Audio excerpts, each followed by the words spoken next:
What's up, everybody? And today we're checking out US is testing brand new B-52s to fly for a full century. This is by Wild Iron. I'm presuming they're not brand new B-52s, but probably upgraded B-52s. But let's watch it. Let's have some fun. Let's see what it's all about. And if you want to watch the original video, link is in the description down below. Before we get started, though, check this out. 10,903. That means we're only, what, 4,097 pounds away, excuse me, from having a successful Kickstarter. Let me pull this up. It's absolutely incredible. We are so close, and we've still got 18 days left. It's absolutely insane. Look how close we are. And we're a project we love. So if you haven't checked it out, check out Morale. Link down below. I want to give a shout out to John, Aiden, Philip, J Money, Andrew, J Maxwell, and Aaron for pledging yesterday and help make this dream become a reality. If you don't know what it is my mushroom-based health drink, and we're going to be using the same kind of model as a lot of other energy drinks where they take the profits of their drink and sponsor extreme sports. We're going to be taking that same model and taking the profits from Morale. And instead of sponsoring extreme sports, we're going to be sponsoring outdoor activities. So bushcraft events, survival events, forest schools for children, education for children about the outdoors, all that good stuff. So if you want to be a part of this movement's not slowing down. It's almost like constantly speeding up. Link down below. Also, check out Chug if you want to get yourself one of the best drinking vessels in the world and even get it customized with your name. How amazing is that? But check it out, Chug, 10% off, link down below. Studs on the bottom to keep it nice and safe. Insulate your drink for a very long time. Nice handle that's waterproof on the side right here. These things are made here in England by a small business. Please check them out. They're amazing. Other than that, waffling on for ages here. Let's check this out, shall we? 52 Stratofortress made its first flight in 1952. 1952 and it's still going. No one could have imagined that this bomber would survive not only the Cold War, but the turn of the century as well. Wow. Today, more than 70 years later, it not only remains in service, but is also undergoing another modernization that can ensure its combat effectiveness for several more decades. I mean, at the end of the day, This is basically an incredibly successful bit of kit. It's lasted long. Not only has it lasted long, it's been able to be upgraded multiple times.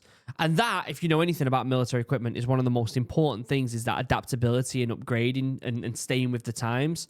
Good on it. Now let's take a look at how an ordinary turboprop project from the mid-20th century became a symbol of the strategic power of the 21st century. Wow. Like a significant portion of America's iconic aircraft fleet, the B-52 was primarily driven by the need to neutralize the threat posed by the Soviet Union.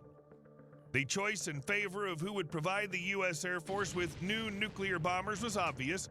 By World War II, Boeing had become a household name thanks to their famous B-17 Flying Fortress, which successfully carried out missions in the Pacific and European theaters of war. And while the company was rolling off its nearly 4,000th B-29 Superfortress bomber in November of 1945, Air Materiel Command presented its requirements for a new bomber, which was intended to be a replacement for the Convair B-36 Peacemaker strategic bomber. Wow, I've not seen that before. It's very much the middleman between aircraft from the World War II. It also kind of reminds me of a modernized Lancaster bomber in a way. Do you know what I mean? Like that front part of it, where the bottom part is like one big mirror, one big kind of like viewing point. And it's got the bubble on the top still, kind of like these older aircraft from World War II, like the Lancaster bomber, the British version. But it's also modernized because it's got that weird kind of like metallic vibe to it. B-36 Peacemaker, I've never heard of it. The list of characteristics included availability of a crew of 5 or more turret gunners and 6-man relief, airspeed of 300 miles per hour at 34,000 feet, combat radius of 5,000 miles, armament in the form of 20mm cannons and 10,000 pounds of various munitions. Then, within a few months, speed requirements increased to 400 miles per hour, flight range to 12,000 miles, and the need to deliver nuclear weapons was added to the command's list of wants. That makes sense, doesn't it? The main stumbling block was the choice between turboprop and turbojet engines.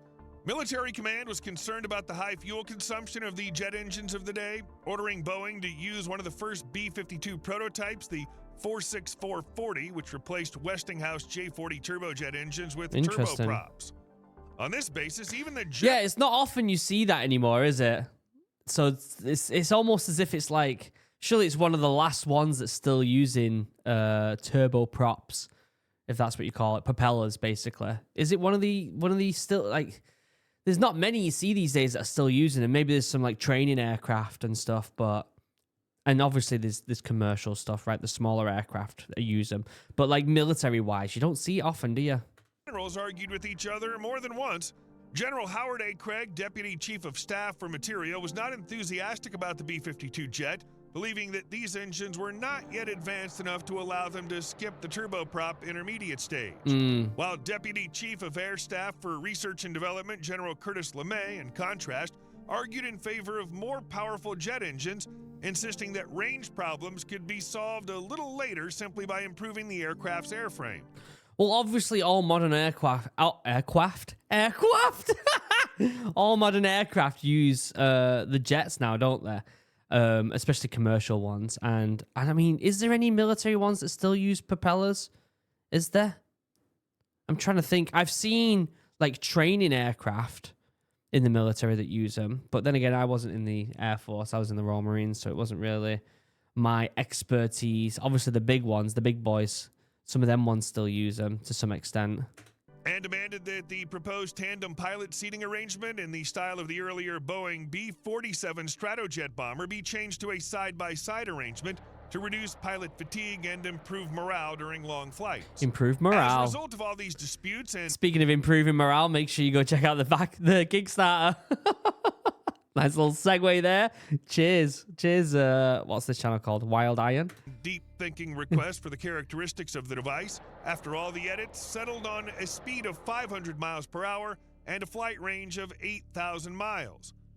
Near the end of the Stratofortress design, there was even a moment when Boeing engineers George S. Scherer, Art Carlson, Von Blumenthal, Maynard Pennell, Bob Whittington, and Vice President of Engineering Ed Wells bought the necessary materials at a hobby store and designed the B-52 prototype literally garage style at the Van Cleve Hotel in Dayton, Ohio. Whoa. Based on the basic layout of the B-47 Stratojet with 35-degree swept wings, 8 engines were set up with 4 underwing nacelles and bicycle landing gear with wingtip outrigger wheels.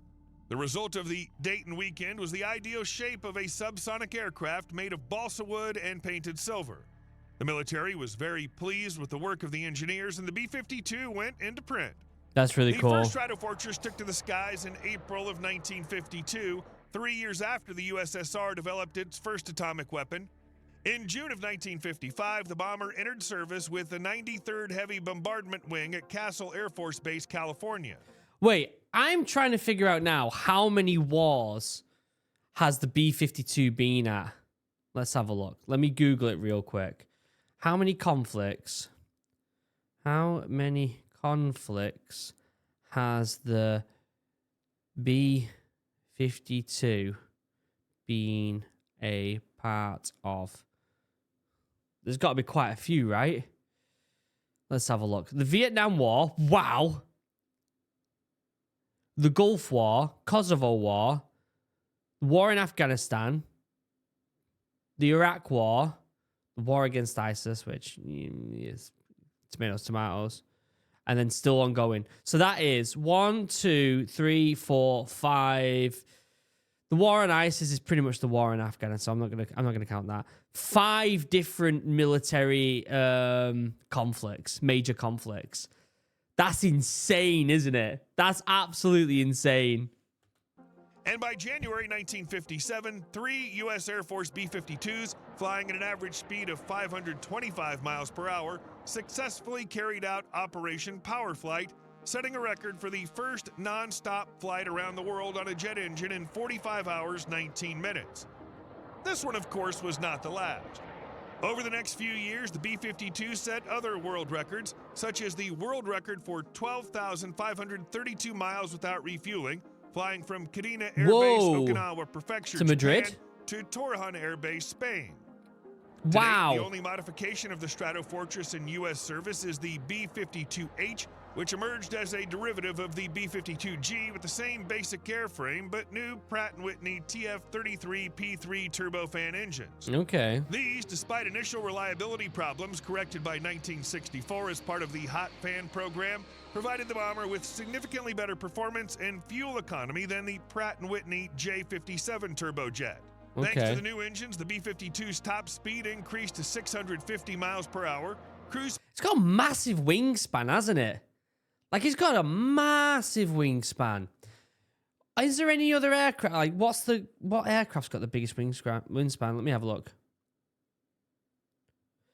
Has the biggest wingspan. Let's see what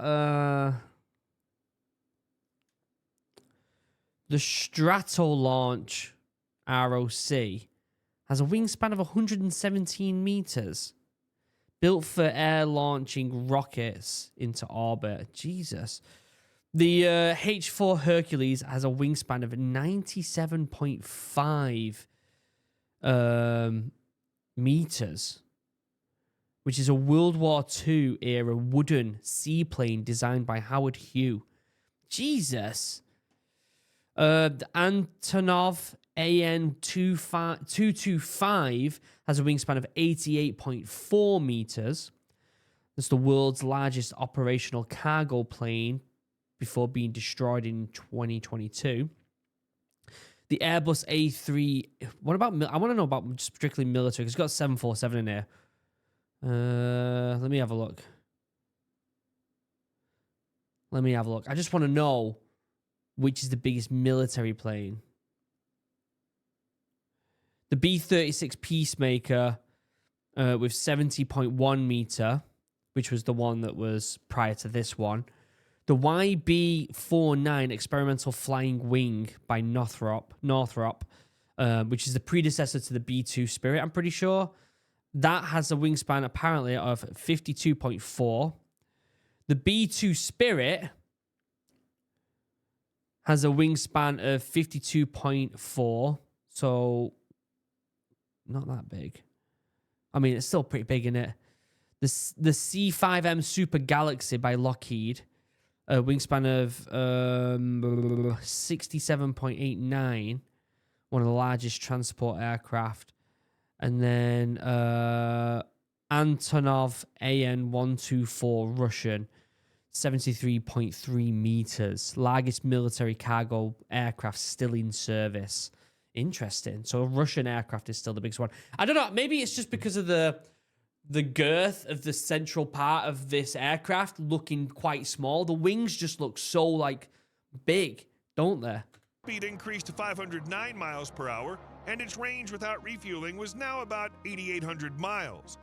Additionally, the model received a new tail turret armed with a single 20mm M61A1 Vulcan rotary cannon, Nice. an avionics suite optimized for low-altitude operation, including advanced capability radar, ACR, with terrain-following function, and a new fire control system. The U.S. Air Force continues to rely on the B-52, affectionately calling it the Buff, as it remains the most effective and cost-effective heavy bomber in the absence of sophisticated air defense. Would you say that, considering the lifespan of this thing, that it's probably the most successful bomber ever created?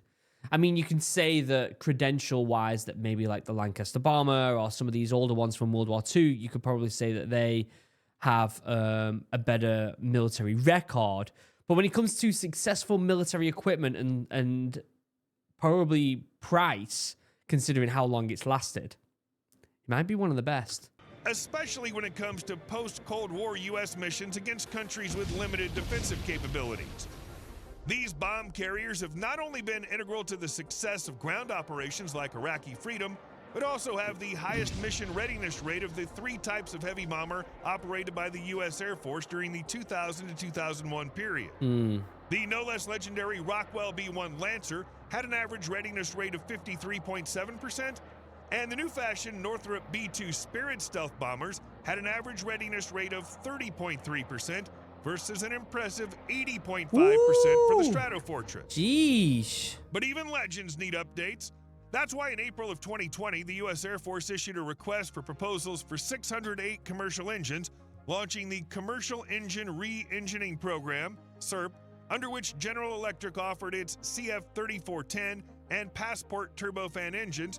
Pratt & Whitney showed up with its PW800, and Rolls-Royce offered the BR725 designated F130. I mean, as a Brit, I'm never going to say that Rolls-Royce aren't the best. Because in my opinion, they are the best. They're amazing. Classic, timeless, fantastic, efficient, maybe. But I mean, think about what they've done. By September 2021, the U.S. Air Force chose the latter as the winner, announcing plans to buy 650 of these engines for $2.6 billion. Woo! Despite the fact that the Air Force had previously considered the option of swapping the bombers from 8 engines to 4, CERP still retained all 8 of them. Okay. While some industry experts believe that 4-engine operation would be more efficient, opponents rightly point out that such an upgrade would require a redesign of the airframe, as well as additional changes to systems and control surfaces. Right, This, okay. in turn, greatly increased the project timeline, And the price, I'm sure. They would cost way more money, wouldn't it? complexity, and cost, which the U.S. Air Force certainly did not want. Yeah. In addition to new engines and nacelles, one of the most radical upgrades will be the installation of the new AN/APG-79B4 ACER radar in the B-52J, which replaced older mechanically scanned arrays. Interesting. The new AN/APG-79 radar will give the B-52J significantly better radar range, accuracy, and most importantly, resistance to enemy countermeasures. I'm wondering if this is relatively new, whether it's going to be part of that new grid system that the US is doing with their radar and information technology, where it's all going to be able to communicate with each other. I forgot what the name of it is. Someone will be able to comment. But basically, they're trying to make this system where all their equipment can communicate with each other, which, as I've always said in these videos, that communication and information and the speed of which this information is passed between individuals in the military is the key to winning anything. Not to mention general awareness of what's happening on the battlefield. Well, the immediately noticeable update was the return of the bomber's nose to its classic look. We're talking about completely eliminating the pair of fairings under the nose, the right one housing the forward-looking infrared system, FLIR, and the left one housing the Westinghouse AN/AVQ-22 low-light level television, LLL-TV. Jeez. Together, they form the Electro-Optical Viewing System, EVS, which helped crews fly safely at extremely low altitudes. Okay. However, it was completely replaced by more modern targeting pods, Lockheed Martin Sniper or Northrop Grumman Lightning mounted on pylons under the left wings of B-52H bombers. The rendering presented by Boeing in 2022 left many questions about whether the underwing stores pylons, which lack any sort of fine detail, were made to demonstrate a specific design or simply placeholders. Yeah. The one under the right wing, which is not clearly visible, may be intended to demonstrate loading with some kind of large missile.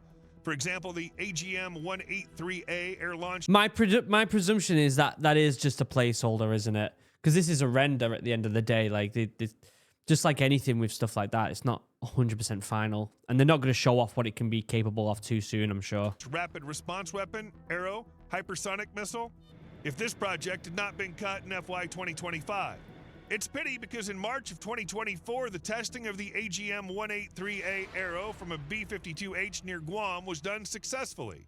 Although this does not negate what the Air Force talked about acquiring new stores pylons for the B-52 fleet with a higher payload, and Boeing clearly started working on its own design called Hercules, which allows the aircraft to carry 20,000 pounds on each wing Jesus. and adapt not only to expand the arsenal of existing weapons, but also hypersonic missiles that will soon be available to the U.S. Air Force. Phew. The most vicious weapons of the B-52 were, are, and will be nuclear weapons. Yeah. Since 1971, modifications of the B-52G and B-52H have received the ability to carry up to 20 AGM-69 SRAM nuclear missiles, and a little later they were replaced by AGM-86 missiles. Okay. And even though the B-52H bombers that remained in service were subsequently stripped of their nuclear fangs back in 2010, Well, just look at that shot.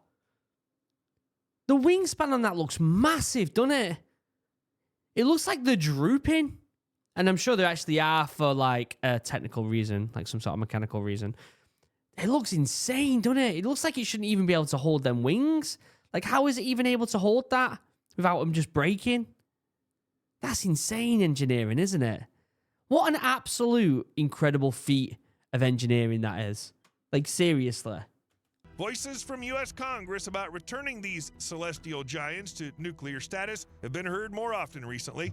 In the summer of 2024, there was talk of restoring the nuclear capability of at least 30 of the 76 U.S. Air Force B-52H bombers, which would soon receive an upgrade to the B-52J modification. They'll be equipped with the latest air-launched cruise missiles with a nuclear warhead, AGM-181 long-range standoff weapon. The only question is, does the U.S. Air Force still have the enthusiasm to rearm its old B-52s with a nuclear arsenal? Obviously, yeah. Even if they've extended their service until the early 2050s? Definitely. Especially if today's military command is busy preparing fresh Lockheed B-21 Raider bombers for operation. Only time will show. You think the Stratofortress will be able to supplant the younger B-2 Spirit and B-21 Raider, regaining its place at the top of the nuclear triad? Share your guesses in the comments. And if you enjoyed the video, please leave a like, subscribe to the channel, and hit that notification bell for more content like today's. Yeah, great video. Make sure you go check them out. I'll leave a link down below to that original video. It's interesting, isn't it? Because, yes, it's an old bit of kit that's incredibly efficient with upgrades, but why not just upgrade it? This is just adding another tool to the toolbox of the American military system, right? Like, they've obviously got an incredible amount of kit, an incredible vast amount of different bits of kit. But if they can keep this going just a little bit longer and it doesn't cost that much and it's still incredibly effective, it's just one more tool. It's one more tool to add. Absolutely fantastic video, by the way, by Wild Iron. I'll leave a link down below to the original video. Also, check out morale. We're so close. We're so close. Let's get this to 11,000 tonight. Let's do it. Until next time, I love you all. Have a wonderful day. Goodbye.